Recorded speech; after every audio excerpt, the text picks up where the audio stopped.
Hello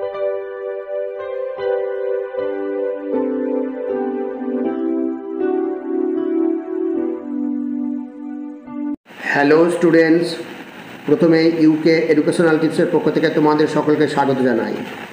class 12-এর 2025 সালের তৃতীয় semester পরিবেশবিদ্যা suggestion হিসাবে বাস্তুবিদ্যার নীতি অর্থাৎ প্রিন্সিপালস অফ ইকোলজি অধ্যায়ের চ্যাপ্টার 1.3 বাস্তুতন্ত্রের প্রকারভেদ অর্থাৎ টাইপস অফ ইকোসিস্টেম থেকে বেশ কয়েকটি ভেরি ইম্পর্টেন্ট কোশ্চেন অ্যান্সার আজকের ভিডিওতে আলোচনা করা হয়েছে।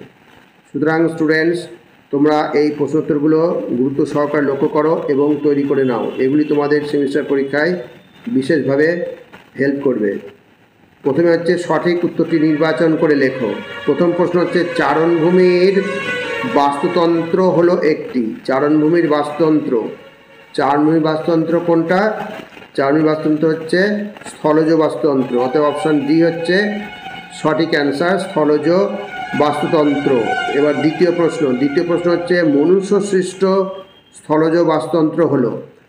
মনুষ্য সৃষ্ট স্থলজ বাস্তুতন্ত্র অরণ্য, তৃণভূমি, অ্যাকোয়ারিয়াম, শস্যক্ষেতের বাস্তুতন্ত্র। এই অপশান ডি হচ্ছে সঠিক অ্যান্সার, শস্যক্ষেতের বাস্তুতন্ত্র। নেক্সট, যেসব বাস্তুতন্ত্র কেবলমাত্র কিছু সময়ের জন্য ক্রিয়াশীল থাকে তাকে বলা হয়, তাহলে কিছু সময়ের জন্য ক্রিয়াশীল থাকে তাকে বলা হয় কি? অস্থায়ী বাস্তুতন্ত্র। অতএব অপশান ডি হচ্ছে সঠিক অ্যান্সার, অস্থায়ী বাস্তুতন্ত্র। পরবর্তী হচ্ছে একটি প্রাকৃতিক বাস্তুতন্ত্রের দুটি মৌলিক বিভাগ কি কি? খুব ভালো প্রশ্ন। একটি প্রাকৃতিক বাস্তুতন্ত্রের দুটি মৌলিক বিভাগ হচ্ছে এখানে জলজ ও স্থলজ বাস্তুতন্ত্র। অতএব অপশান এ হচ্ছে সঠিক অ্যান্সার, জলজ স্থলজ বাস্তুতন্ত্র। নেক্সট 5 নম্বর, বাস্তুতন্ত্রের অন্তর্গত উৎপাদক ও খাদক জীবদের মৃতদেহগুলিকে মাটিতে মিশতে সাহায্য করে কারা? ভেরি ইম্পর্টেন্ট প্রশ্ন। তাহলে মাটিতে মিশতে সাহায্য করে প্রাথমিক খাদক, গৌণ খাদক, প্রগৌণ খাদক আর হচ্ছে বিয়োজক।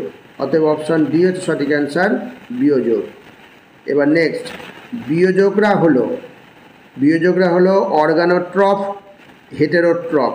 এই হেটেরোট্রফ হচ্ছে সঠিক অ্যান্সার, অপশান বি, হেটেরোট্রফ। নেক্সট 7 নম্বর, জলজ বাস্তুতন্ত্রে উৎপাদক হলো। ভেরি ইম্পর্টেন্ট প্রশ্ন। জলজ বাস্তুতন্ত্রের উৎপাদক কে? সূর্যালোক, জু প্ল্যাঙ্কটন, ফাইটোপ্ল্যাঙ্কটন। এই ফাইটোপ্ল্যাঙ্কটন হচ্ছে জলজ বাস্তুতন্ত্রে উৎপাদক। অপশান সি হচ্ছে সঠিক অ্যান্সার, ফাইটোপ্ল্যাঙ্কটন। নেক্সট, এবার হচ্ছে জু প্ল্যাঙ্কটন হলো বিয়োজক।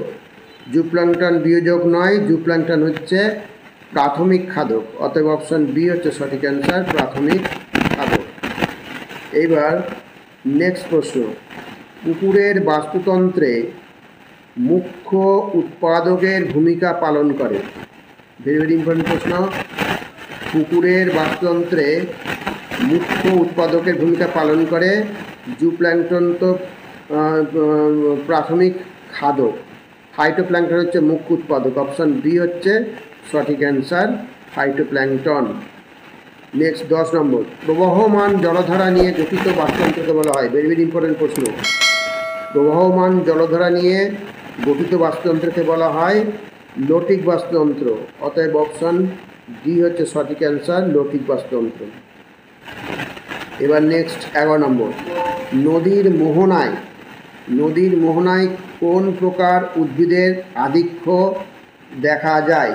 নদীর মোহনায় কোন প্রকার উদ্ভিদের আধিক্য দেখা যায়? লবণাম্ব উদ্ভিদ। অতএব অপশান এ হচ্ছে সঠিক অ্যান্সার, লবণাম্ব উদ্ভিদ।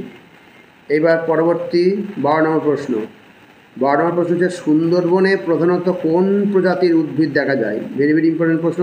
তোমরা সকলেই জানো যে সুন্দরবনে ম্যানগ্রোভ প্রজাতির উদ্ভিদ দেখা যায়। অতএব অপশান এখানে সি হচ্ছে সঠিক অ্যান্সার, ম্যানগ্রোভ। এবার নেক্সট 12 নম্বর, শারীরবৃত্তীয় শুষ্ক মৃত্তিকা বলা হয়। এটাও একটা ভেরি ইম্পর্টেন্ট প্রশ্ন। সুন্দরবন অঞ্চলে লবণাক্ত মৃত্তিকাকে বলা হয় শারীরবৃত্তীয় মৃত্তিকা। অতএব অপশান বি হচ্ছে সঠিক অ্যান্সার, শারীরবৃত্তীয় মৃত্তিকা। এইবার 14 নম্বর, জলজ বাস্তুতন্ত্রে কোন জীবটি একাধিক পুষ্টিস্তরে অবস্থান করে? খুব ভালো প্রশ্ন। চিংড়ির লার্ভা, ব্যাঙ, মাছ। মাছ জলের নিম্ন স্তর, মধ্যস্তর, উপরের স্তর, তিনটি স্তরে হচ্ছে কি পুষ্টিস্তরে অবস্থান করে। অতএব অপশন সি হচ্ছে সঠিক অ্যান্সার, মাছ। এবার 15 নম্বর, মরুভূমির কোন অঞ্চলে উৎপাদক ও খাদক জীবদের উপস্থিতি অপেক্ষাকৃত বেশি লক্ষ্য করা যায়? খুব সুন্দর প্রশ্ন। হচ্ছে এখানে হচ্ছে সঠিক অ্যান্সার হচ্ছে কি মরুদ্যান অঞ্চলে। অতএব অপশন সি হচ্ছে সঠিক অ্যান্সার, মরুদ্যান অঞ্চলে। এবার নেক্সট প্রশ্ন, প্রকৃতির বৃক্ষ বলা হয়, ভেরি ভেরি ইম্পর্টেন্ট প্রশ্ন, প্রকৃতির বৃক্ষ বলা হয় জলাভূমিকে। তাহলে এখানে বনভূমিকে, তৃণভূমিকে, জলাভূমিকে। অপশন সি হচ্ছে সঠিক অ্যান্সার, জলাভূমিকে। নেক্সট 17 নম্বর, রামসার সম্মেলন কত সালে অনুষ্ঠিত হয়? ভেরি ভেরি ইম্পর্টেন্ট প্রশ্ন। রামসার সম্মেলন অনুষ্ঠিত হয় 1971 সালে। অতএব অপশন এ হচ্ছে সঠিক অ্যান্সার, 1971 সালে। এইবার 18 নম্বর প্রশ্ন হচ্ছে, রামসার সম্মেলনের মুখ্য বিষয় কী ছিল? ভেরি ভেরি ইম্পর্টেন্ট প্রশ্ন। রামসার সম্মেলনের মুখ্য বিষয় ছিল কি? কৃষি জমি রক্ষা করা, মরুভূমি রক্ষা করা, জলাভূমি রক্ষা করা। এই অপশন সি হচ্ছে সঠিক অ্যান্সার, জলাভূমি রক্ষা করা। প্রত্যেকটা প্রশ্ন ভেরি ভেরি ইম্পর্টেন্ট। তা একটা ভিডিওতে বহু প্রশ্ন দেওয়া যায় না, যে কটা দিলাম সেই কটাই তোমরা করে রেখো, এই কটা সব কটাই ইম্পর্টেন্ট। এইবার হচ্ছে সঠিক বিকল্পটি নির্বাচন করে শূন্য স্থান পূরণ করো। তাহলে এখানে দেখো, অ্যাকোয়ারিয়াম হলো মনুষ্য সৃষ্ট। মনুষ্য সৃষ্ট কি? মনুষ্য সৃষ্ট হচ্ছে বাস্তুতন্ত্র। অতএব অপশন বি হচ্ছে সঠিক অ্যান্সার, বাস্তুতন্ত্র। 2 নম্বর, প্রচুর এরেনকাইমা কলার উপস্থিতি দেখা যায় ড্যাশ উদ্ভিদে। কোন উদ্ভিদে দেখা যায়? জাঙ্গল উদ্ভিদ, লবণাম্ব উদ্ভিদ, জলজ উদ্ভিদে এরেনকাইমা কলার উপস্থিতি দেখা যায়, কারণ এই ভাসিয়ে রাখতে সাহায্য, এরেনকাইমা কলা ভাসিয়ে রাখতে সাহায্য করে, হচ্ছে অপশন সি। নেক্সট প্রশ্ন হচ্ছে 3 নম্বর, ক্লোরেল্লা হলো এক প্রকার। ক্লোরেল্লা এক প্রকার হচ্ছে কি? এটা হচ্ছে উৎপাদক শৈবাল, ফাইটোপ্ল্যাঙ্কটন। অতএব অপশন এ হচ্ছে সঠিক অ্যান্সার, ফাইটোপ্ল্যাঙ্কটন, ক্লোরেল্লা। এইবার 4 নম্বর প্রশ্ন, জলাভূমি সংরক্ষণের উদ্দেশ্যে ড্যাশ সালে ফ্রেশ ওয়াটার চ্যালেঞ্জ গ্রহণ করা হয়েছে? খুব সুন্দর প্রশ্ন। কোন সালে ফ্রেশ ওয়াটার চ্যালেঞ্জ গ্রহণ করা হয়েছে? 2023 সালে। অতএব অপশন এ হচ্ছে সঠিক অ্যান্সার, 2023 সালে। এবার নেক্সট 5 নম্বর, সামুদ্রিক বাস্তুতন্ত্রের মুখ্য উৎপাদক। এখানে যে কটা অপশন রয়েছে খেয়াল রাখো। প্রথমেই আছে ডায়াটম। এই ডায়াটমই হচ্ছে সঠিক অ্যান্সার, অপশন এ সঠিক অ্যান্সার।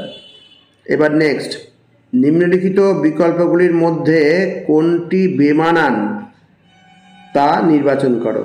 অর্থাৎ আলাদা, মিল নেই, সম্পর্ক আলাদা। হচ্ছে বনভূমির বাস্তুতন্ত্রের ভৌত উপাদানগুলির ভিত্তিতে কোনটি বেমানান? তাহলে বনভূমির বাস্তুতন্ত্রের ভৌত উপাদানগুলো কী কী, সেইগুলো জানা থাকলে তুমি বেমানানটা পেয়ে যাবে।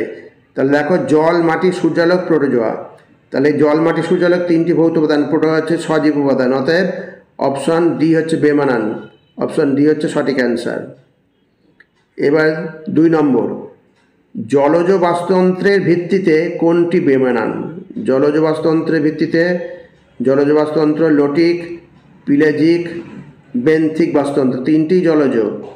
আর তাহলে বেমানান হচ্ছে অপশন ডি, তুন্দ্রা বাস্তুতন্ত্র। এইবার হচ্ছে নিম্নলিখিত বিকল্পগুলিকে ক্রমানুযায়ী সাজাও। তাহলে বিকল্পগুলিকে ক্রমানুযায়ী সাজাতে হবে। তাহলে জলাভূমি সংরক্ষণের উদ্দেশ্যে গৃহীত কর্মসূচিগুলিকে তাদের অনুষ্ঠিত হওয়ার সাল অনুযায়ী সাজাও। তাহলে এখানে প্রথমে হচ্ছে রামসার সম্মেলন, ফ্রেশ ওয়াটার চ্যালেঞ্জ, বিশ্ব জলাভূমি। না, রামসার সম্মেলন 1971, ফ্রেশ ওয়াটার হচ্ছে 2023, বিশ্ব জলাভূমি সংরক্ষণ। এই রামসার সম্মেলন, বিশ্ব জলাভূমি সংরক্ষণ, আর হচ্ছে ফ্রেশ ওয়াটার চ্যালেঞ্জ। এই অপশান সি হচ্ছে সঠিক অ্যান্সার, এটা হচ্ছে সঠিক অ্যান্সার, অপশন সি। এবার পরবর্তী প্রশ্ন, লোটিক বাস্তুতন্ত্রের জীবগুলিকে খাদ্যের সম্পর্কের ভিত্তিতে উৎপাদক স্তর থেকে বিয়োজক স্তর পর্যন্ত জীবদের ক্রমানুসারে সাজাও। তাহলে এখানে খেয়াল রাখতে হবে প্রথমে এখানে বাস্তুতন্ত্রটা কী বলেছে, লৌটিক বাস্তুতন্ত্র। লৌটিক বাস্তুতন্ত্রে খাদ্যের সম্পর্কে উৎপাদক থেকে বীজস্থাপন সারাতে হবে। তাহলে এখান থেকে মশার লার্ভা প্রথমে হবে না, প্রথমে হচ্ছে কি নীলাভ সবুজ শৈবাল।